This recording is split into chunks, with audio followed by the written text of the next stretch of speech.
If I were to ask you to tell me how you might improve the writing of Three Houses Crimson Flower Route, I'm sure that nearly everyone would say that they would make it longer, pace it out better, give its conflicts more time to breathe, and actually fit all of its antagonists into the story proper rather than kicking one back to the postgame.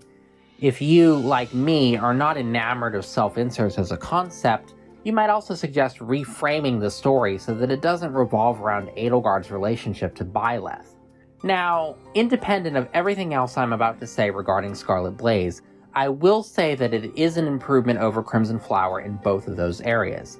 It's the same length as the other routes of its game, and self-insert romance is not the focus. So then, is Scarlet Blaze good? Well, good is a loaded term here, for a number of reasons. Let's begin with the messier definition of good.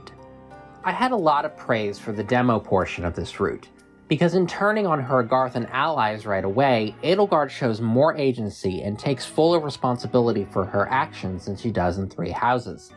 This carries over into Scarlet Blaze itself, which is noticeably more honest about the kind of story it's telling and the type of war Edelgard is waging. Edelgard's war is an imperialistic war of unification. She has a vision for society that she attempts to impose not only on her own subjects, but on two sovereign nations. And as in Three Houses, her rhetoric is just vaguely progressive enough to somewhat paper over the imperialistic overtones and not disrupt anyone beyond those the route designates as enemies. Also, judging by the massive size of the Imperial army seen in ALL and at their ability to fight simultaneously on multiple fronts, this is Edelgard's war to lose. Like Crimson Flower before it, this all gives Scarlet Blaze a very different energy from what is typical of Fire Emblem stories. And while unfortunately marketability concerns still compromise it from being an outright villain route, I can always appreciate Hubert's hammy, gloves-off lines about what exactly it is you're doing here. We even get to see Edelgard questioning herself once it's clear that this war isn't going to have a quick or clean end.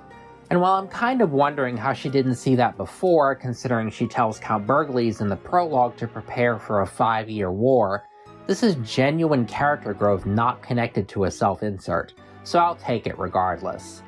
This is what leads into her cooperation with Claude, something she wasn't willing to do in Three Houses because she wanted to walk with her teacher. It shouldn't come as a surprise that Scarlet Blaze, like Golden Wildfire, makes no effort to develop Rhea or the Central Church as the threats that Edelgard claims that they are. I can accept that more readily here, though, because that's the same general tone that Crimson Flower takes. What does bother me, though, is the final chapter, which entails a contrived scenario in which the Church and the Agarthans attack Garreg Mach at the same time. There was build-up for this on the Church's end, but the Agarthans? Scarlet Blaze does reveal that the Agarthan attack on Ordelia and Hrym territories, also seen in Golden Wildfire, was a calculated distraction to allow Duke Aiur to take Fort Merceus.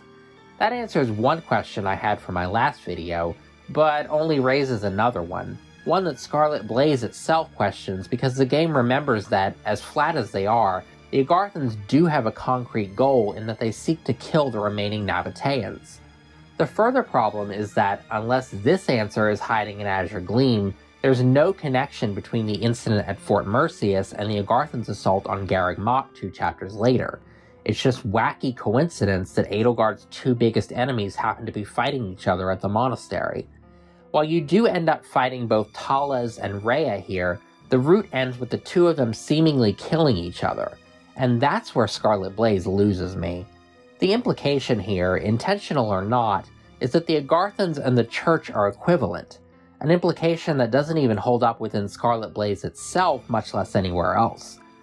Only one of these groups gets whole chapters dedicated to their wanton destruction and cartoon villainy, and even if you didn't play Three Houses and have all the context on who Rhea and the Nabateans are and why Garreg Mach is important to them and so forth, the parallelism here falls painfully flat, and it only confirms something I've always known, that the developers are not making any kind of serious statement about organized religion with the Church of Seiros, because this is not how you do that.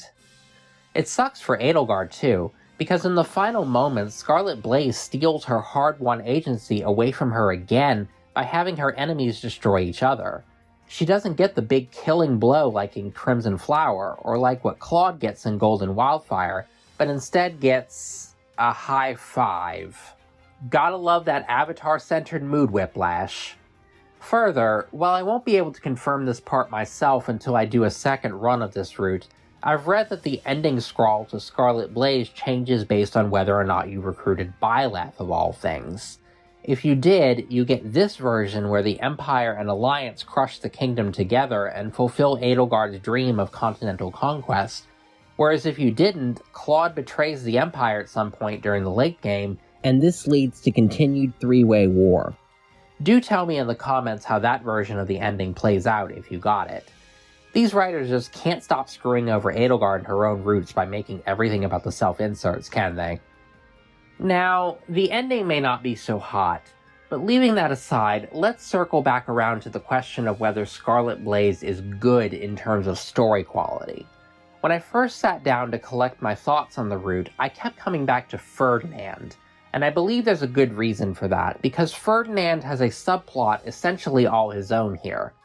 I've always liked Ferdinand. Much of that is because he's silly and a little bit campy, and I do not begrudge him his attraction to Hubert, although I find it comically perplexing that anyone will want to bang this. However, I also enjoy Ferdinand as a sort of moral barometer for the Eagles' root split in three houses, because Byleth can't function as one when they're not a proper character. Ferdinand either falls in line with Edelgard and Crimson Flower to restore his house's good name, or he makes the harder choice in Silver Snow to oppose the Empire and later joins up with the army trying to defeat her. In Crimson Flower, Ferdinand disappears into the larger chorus of Eagles and is never relevant to the story, whereas in Silver Snow he's rewarded with a modest but noticeable role of his own. It's understandable that Ferdinand would have more of a voice in the route where he opposes Edelgard, because he's one of what I call the contrarian number threes, along with Felix and Lorenz, who function as contrasting viewpoints for their respective house leaders. But what role does Ferdinand have in Three Hopes, where there is no Eagles root split, and where he is in fact locked to Scarlet Blaze?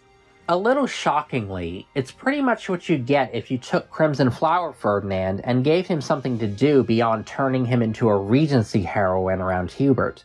Most of this revolves around Ferdinand's father, Duke Eyre, who's introduced early on as an antagonist alongside Talles. Crimson Flower outright forgets about Duke Eyre, because it's under such a time crunch that it has no space to explore mundane political dissent within the Empire, and it's only in a paralogue available in the other routes that his fate is resolved. Both that paralogue and Scarlet Blaze come to similar conclusions about Duke Eyre's crimes, that he was greedy and badly managed the territories under his control, but also isn't provably guilty of the more heinous acts that Edelgard accuses him of, namely ordering the Agarthans to experiment on her and her siblings. During the first half of Scarlet Blaze, Ferdinand is determined to bring his father to justice for his crimes via legal means, while Edelgard and Hubert push for Duke Eyre to be executed as a threat to the Empire, in the same way that Hubert murders his own father off-screen in both games and later rationalizes the act as a just one. None of this is particularly surprising, as Edelgard's New World Order relies extensively on cronyism, keeping the nobles who pledge loyalty to her and replacing those who don't. She lays out her ethos clearly in her support with Balthus of all people, and while this isn't new to Three Hopes, the situation with Ferdinand highlights it in a way that Crimson Flower never does. This comes to a head when Duke Eyre escapes custody and seizes Fort Mercius, and Ferdinand takes it upon himself to execute his father. You almost feel a little bad for Duke Eyre here, even if he is a greedy asshole, because he goes to his death knowing that some of the other participants of the Insurrection of the Seven, like Count Burgles and Count Hevering, and even Count Varley in this continuity, are thriving under the new regime simply because they chose not to oppose Edelgard's ascension. His actions at Fort Mercius are not so different from what Ferdinand himself does during the time skip leading into Silver Snow, but because of player perspective, only one of them is framed as a negative. There's something profoundly sad about Ferdinand in Scarlet Blaze's endgame, as he's now laden with guilt over his father's death, but determined to prove himself a faithful adherent of the Empire because he's well aware that his status, and possibly even his life, are conditional on his unwavering loyalty to Edelgard. He's no longer a contrarian, but rather another one of Edelgard's sycophants, and not even her number 3, because 3 Hopes disrupts that dynamic from the beginning by adding Monica to the mix. I have things to say about Monica, but I'm saving those for my video on queer subtext. To get back to Scarlet Blaze, the flattening out of Edelgard's opposition is clearly one of those writing choices intended to discourage the player from examining the implications of this route. The suppression of dissenting voices, the persecution of the other, the imposition of an autocrat's will through military force. These are all hallmarks of a war story with a villain protagonist, but we all know that that wasn't an actual priority for the developers. And so, the endless semantic arguments drag on. Thank you all so much for watching, and thanks especially to my patrons and to everyone who's been engaging with my videos and helping me build my channel.